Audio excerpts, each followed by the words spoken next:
Islamic calendar के पहले महीने को मुहर्रम कहा जाता है। माना जाता है कि मुहर्रम के 10वें रोज हजरत अली के बेटे हुसैन और उनके साथियों की हत्या कर दी गई थी। यह सब हुआ था करबला के जंग में। दरअसल मुस्लिम धर्म के दो बड़े समुदाय हैं, सुन्नी और शिया। दोनों की पवित्र किताब एक ही है, तीर्थस्थल मक्का भी एक है। दोनों ही हजरत मोहम्मद को आखिरी पैगंबर मानते हैं, लेकिन फिर भी अंतर है। मुसलमानों में बंटवारा शुरू हुआ 632 ईस्वी के बाद। पैगंबर मोहम्मद के बाद विवाद पैदा हो गया कि इस्लाम की बागडोर कौन संभालेगा। दो उम्मीदवार थे, पैगंबर मोहम्मद के ससुर अबू बकर और पैगंबर मोहम्मद के चचेरे भाई और दामाद अली। जिन लोगों ने अबू बकर को उत्तराधिकारी माना वो कहलाए सुन्नी। अबू बकर को पहले खलीफा का दर्जा मिला और इस तरह सुन्नी मुसलमानों में खिलाफत की शुरुआत हो गई। दूसरे धड़े ने कहा हजरत अली उत्तराधिकारी हैं, उन्हें इमाम का दर्जा दिया गया और इस तरह शियाओं में इमामत की शुरुआत हुई।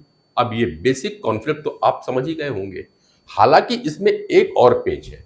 दरअसल हजरत अली को सुन्नी भी मानते हैं। अबू बकर के बाद खलीफा हुए उमर और उस्मान, दोनों की हत्या कर दी गई थी, जिसके बाद सुन्नियों ने हजरत अली को चौथा खलीफा माना, जबकि शियाओं के लिए वे पहले इमाम हैं।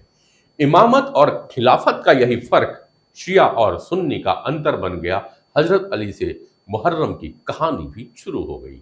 मुहर्रम के जुलूस में आपने देखा होगा कि लोग मातम मनाते हुए अपने जिस्म को खंजरों से घायल करते हैं। इस परंपरा का संबंध करबला की लड़ाई से है।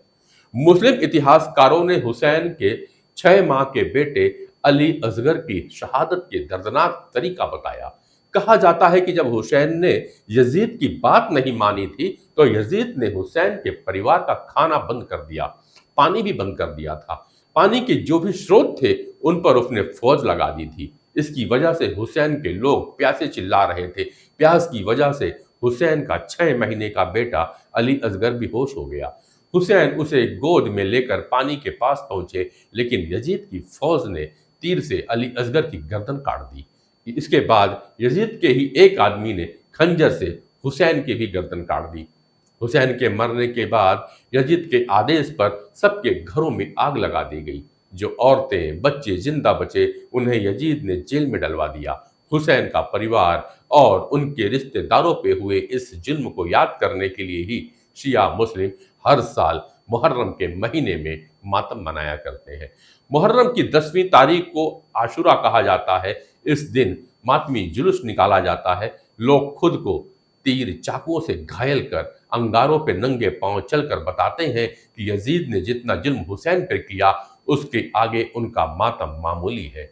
मुहर्रम के साथ जो ताजिए चलते हैं वो हुसैन की ही कब्र का एक रूपक है।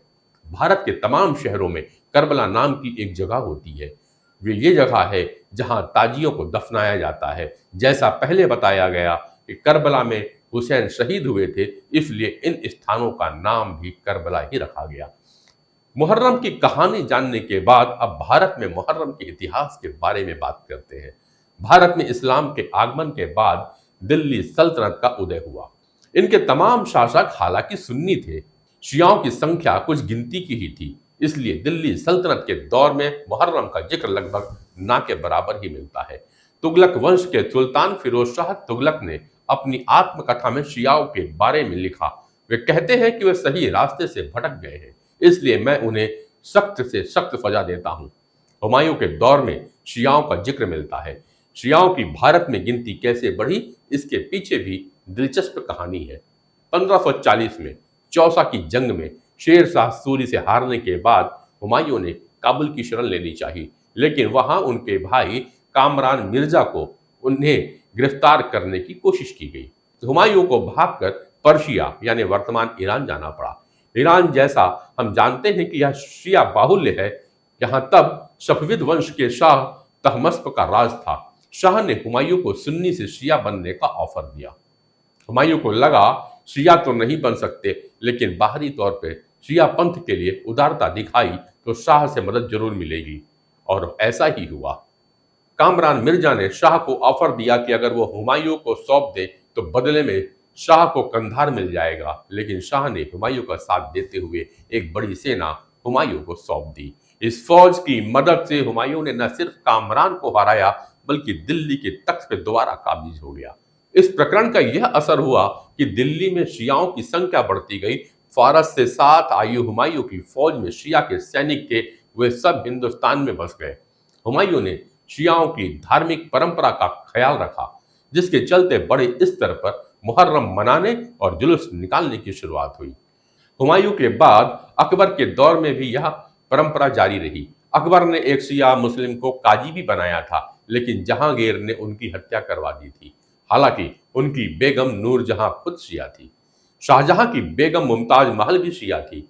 उनके काल में भी मुहर्रम मनाया जाना जारी रहा। शाहजहां का दौर आया, औरंगजेब का राज आया, जिन्हें दूसरे धर्मों के प्रति इंटॉलरेंस रखने के लिए जाना जाता है।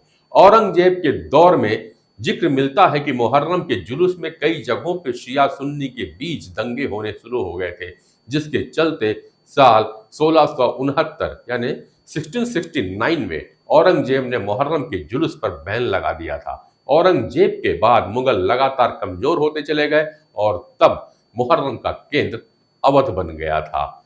और ये रही कहानी शिया सुन्नी की कॉन्फ्लिक्ट की और भारत में बढ़ते मुहर्रम के जुलूस के। विवाद अभी भी जारी है।